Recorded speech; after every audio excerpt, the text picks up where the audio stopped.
Harvesting your first new potato is right up there with one of the very best reasons to be growing your own.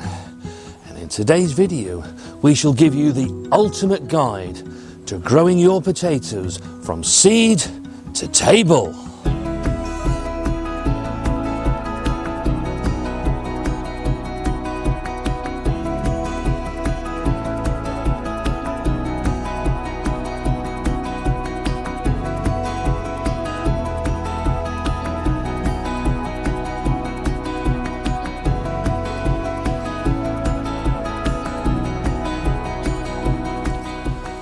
Welcome to the Newdig Norfolk Gardener channel, where we grow our vegetables in the county of Norfolk in the United Kingdom.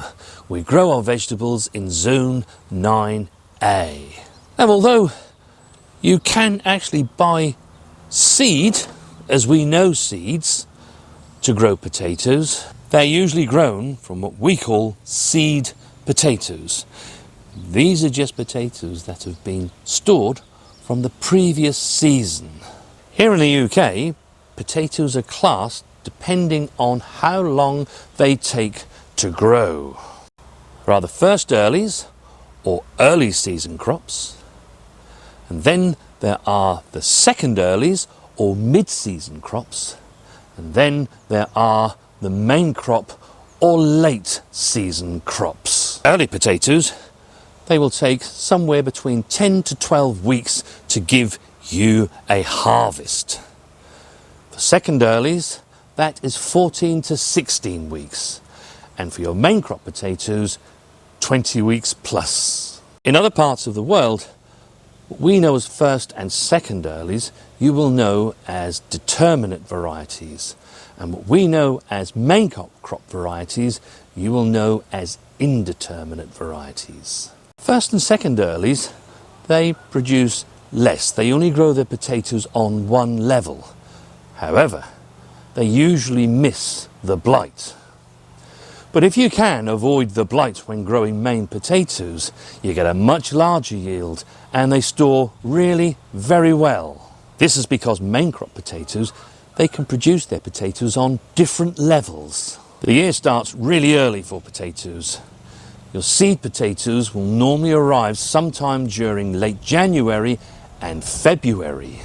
As soon as they arrive, remove them from any packaging and begin to chit. Chitting potatoes is a way of sprouting potatoes before planting and can result in an earlier crop by some 2 weeks. Now, some people say that chitting only benefits first and second early potatoes and not main crop potatoes. And it's good to remember that potatoes will grow perfectly well without chitting. But as I said, you will get a crop some 2 weeks earlier if you do chit your potatoes. All of my seed potatoes, they arrive late January. They can't go into the ground or into containers until mid to late March. So why not chit them? Plant your potatoes some 3 to 4 weeks before your last expected frost date.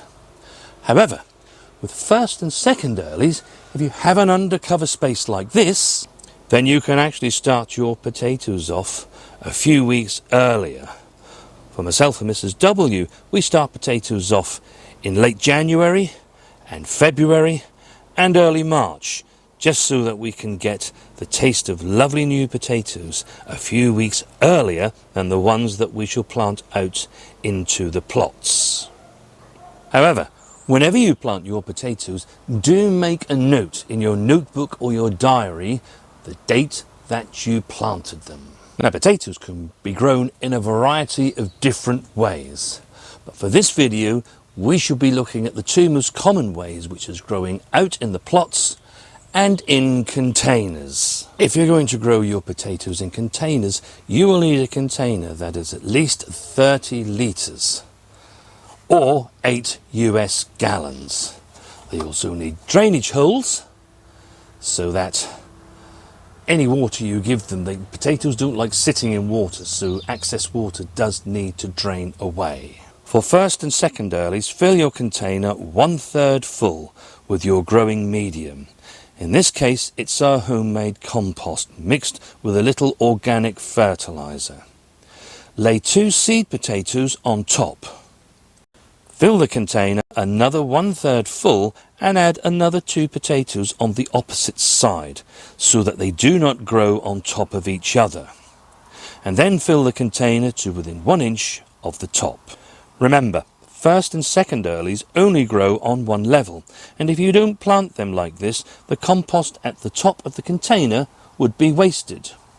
For main crop potatoes, just fill the container 1/3 full and then, with your seed potato, rub off all but 2 of the chits. And then place 2 potatoes on top of the compost.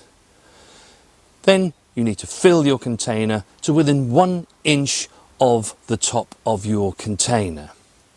The reason why we only plant 2 main crop potatoes in a tub is that, as we said earlier, main crop potatoes, they can produce their potatoes on different levels. That's why you get a bigger yield with main crop potatoes compared to first and second earlies. Water the container and mulch the top with some old straw. It could be dry leaves or dried grass. This will help keep moisture in, but also insulate the container, keeping it warmer at this time of the year and cooler during the summer months. Plant potatoes outdoors around 4 weeks before your last frost date. If you are no dig, just make a slit in the ground the length of your trowel and put the potato in. For first earlies, plant 12 inches all round. Second earlies, 14 to 16 inches, and main crop 20 inches plus. If you're not no dig, you will need to draw out a trench some 5 inches deep and then space your potatoes at the spacings we just said. However, you will need to leave around 3 feet between each row. This is for the earthing up process. Now, you may have read or heard people say that you plant your first earlies mid to late March and your second earlies round about mid-April and main crop potatoes toward the end of April. Don't do that.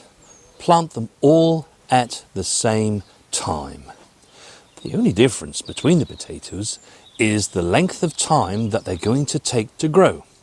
10 to 12 weeks for first earlies, 14 to 16 weeks for second earlies, 20 weeks plus for main crop potatoes. Here in our no dig Norfolk garden, I look to plant our potatoes mid-March. With the main crop potatoes, they will give us a harvest sometime around the end of July. If blight should strike at that point, and at that time of the year, that's the time of year when you're going to start to see it, our potatoes will have done most of their growing. So when we harvest them, they'll be of a decent size. But if you don't plant your main crop potatoes until the end of April, it's going to be the end of August, or even September, before you harvest them.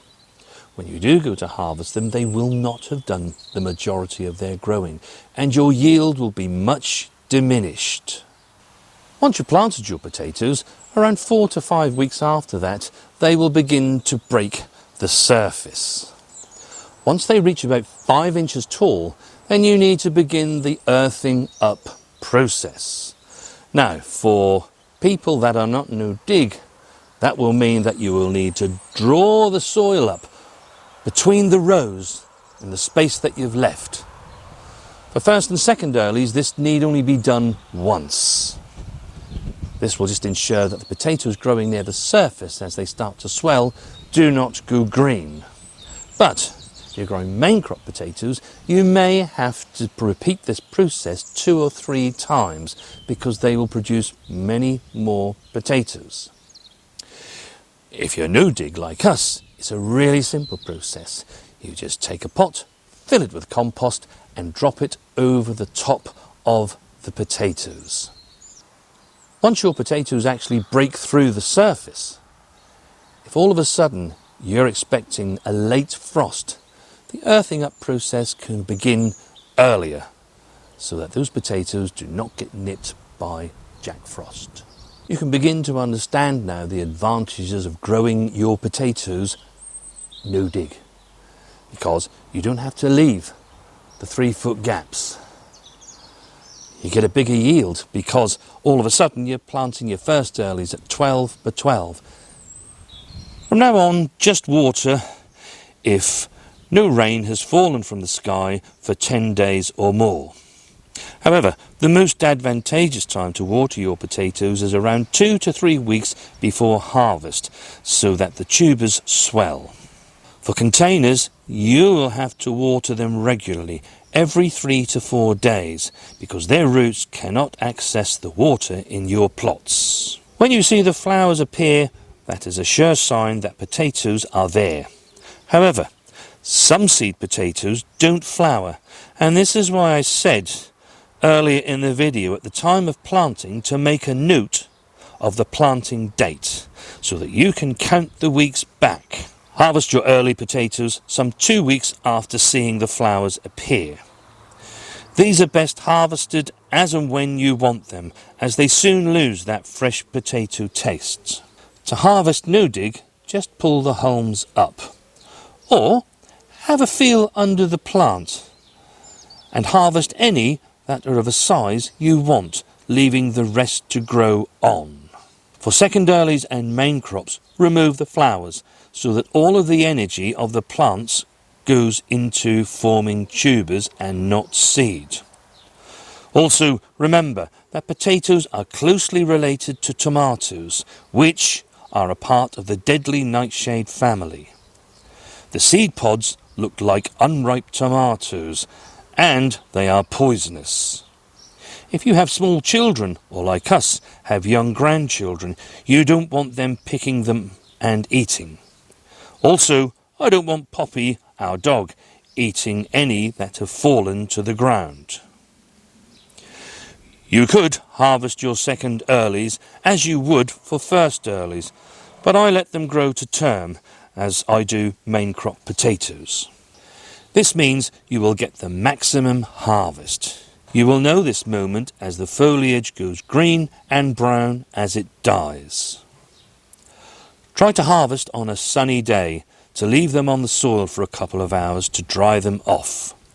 For no diggers, just pull on the hulms and take your harvest. For diggers, dig up your harvest, trying not to stab too many potatoes. However, do make sure you harvest every potato, whatever the size, to stop volunteers next season. There is nothing more frustrating than when a potato breaks through your prized carrots next season. Do not wash them, but rub any large pieces of soil on them. For tubs, cut the hulms down and just empty into a wheelbarrow and take your harvest. All of your hulms can be composted, even blight-stricken ones, if your heap gets hot.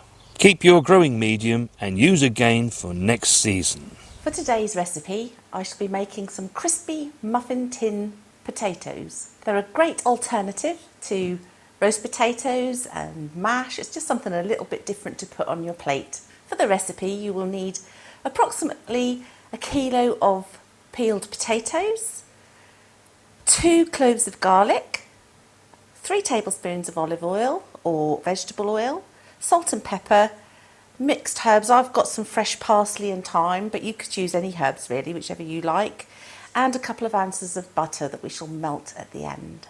Into a large bowl, I shall be putting my 3 tablespoons of oil, either olive oil or vegetable oil. This is vegetable oil.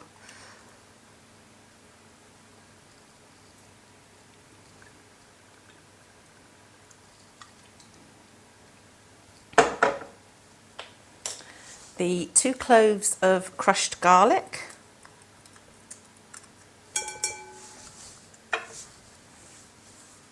the parsley and the thyme,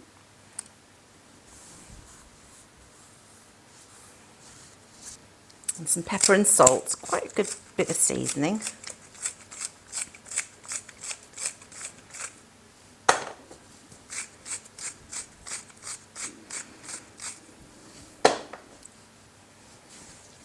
Then just incorporate all of those together.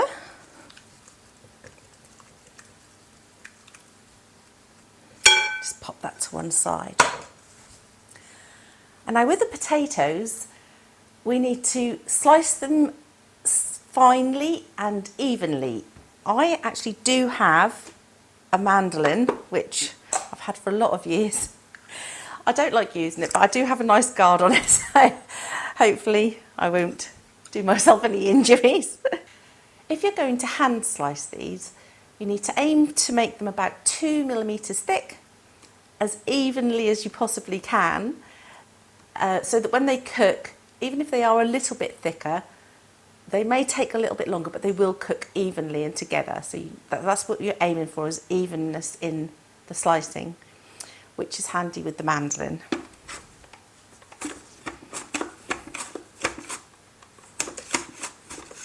As you can see there, they're all nicely even slices. So just tip those in with the oil. Give them a stir around so they're all evenly coated. And just continue on doing that with all the potatoes. Just need to oil around the edges of the muffin tins so that they don't stick. And then with your potatoes, you just simply start to layer them into the tins.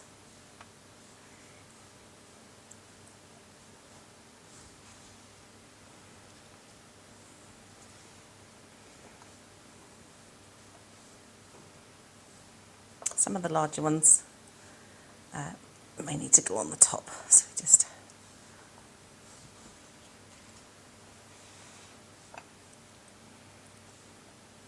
So I have stacked them up a little higher than the level of the muffin tin, because as they cook they will sink down.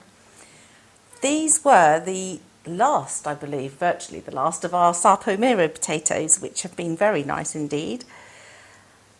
But you can use any potato really, that would work with any potato. And then lastly we're just going to brush it, drizzle a little bit of melted butter on the top. And we shall bake these in a preheated oven at 200 degrees Celsius, 190 fan, gas mark 5 I believe that to be, for approximately 50 to 60 minutes.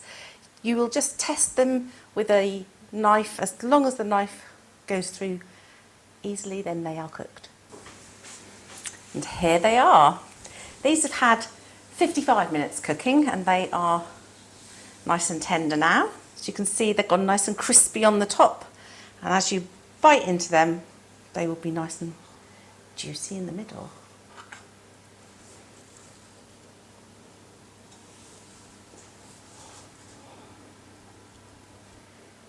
I think these make a nice alternative to a roast potato on your plate, chips even. It's just something a little different. Thank you, Mrs. W.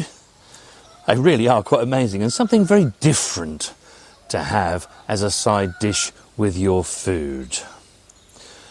Now, when it comes to storing your potatoes, you only want to store the ones that are in the best condition. Discard any that are bruised or have disease, or if you're a digger, that you've stabbed. You can of course still eat these potatoes, they just won't store, so use those potatoes first. For those potatoes that are in very good condition, they need to be stored in something like a Hessian sack or a breathable paper sack. And they are best stored in a cool, dark, but frost-free place. I often find that our garage is one of the best places to store them. When it comes to the potatoes that you have grown in containers, they can actually be stored in the same place. You just don't need to empty them at that time into any of your sacks. They will store perfectly well in the soil that they're in. The most important thing is that when they're in storage is to check your potatoes regularly. If I have any in sacks, then I need to tip them out. So a little tip here is that if you've got a sack that stands this high, don't fill it. Only half fill it. so that when you tip the potatoes out to check them, you haven't got so many to actually put back in. It makes the job just that little bit quicker. Any that we store in sacks, I will look to check at least once a month, because if any of those actually start to rot, it soon spreads to the rest of your harvest. And given that potatoes will store, well, they'll store right up to the following spring in the right conditions, you don't really want them spoiling. When it comes to pests and diseases, the most serious is late blight. Late blight can be absolutely devastating. If it does strike, cut the hulls down immediately to the ground, and then leave your potatoes there for the next 2 weeks or so before harvesting them. This will ensure that any of the blight spores will have died off before you harvest your potatoes. If you do it before then and the blight spores are there, they will actually go onto your potatoes as you harvest them, and then when you put them into storage, you'll go to them and they'll just be a smelly, awful mush. For most pests and diseases, there will be a potato that shows a particular resistance to that pest or disease. So do read through the descriptions in the catalogues or on the internet before you buy your potatoes. If you know what pests are actually in your soil, you can then think, okay, I've got wireworm here because I have just turned my grass over into vegetable plots. Then you need a potato that shows good resistance to that. When it comes to blight, of course, you're best to go for probably one of the Sapo varieties. Myself and Mrs. W have been growing these varieties just lately, and I can assure you they really do have a good resistance to blight. None of this means that you won't get any of the diseases or the pest. They just show a good resistance to them. Last season, myself and Mrs. W, we planted some Charlotte potatoes quite late, and they were absolutely decimated by blight. Potatoes only got about that big. They didn't get very big at all because they didn't have the chance to grow. But the Sapo potatoes that we actually planted, I think in the April of that year, we didn't see any blight on those whatsoever. In fact, some of those hulls, you could see that blight was about, but then it just sent up new stems, didn't it, Mrs. W? Yes, it did. Yeah. And the Sapos were grown right next door to the Charlotte. yeah, they were. They were virtually touching each other, so that's quite incredible. And the recipe that you just saw Mrs. W cook, they were from the Sapo Mira potatoes that we grew last year. We harvested them, well, around about November time. They've been in storage, really, really good. And you can see we got a really, really good harvest.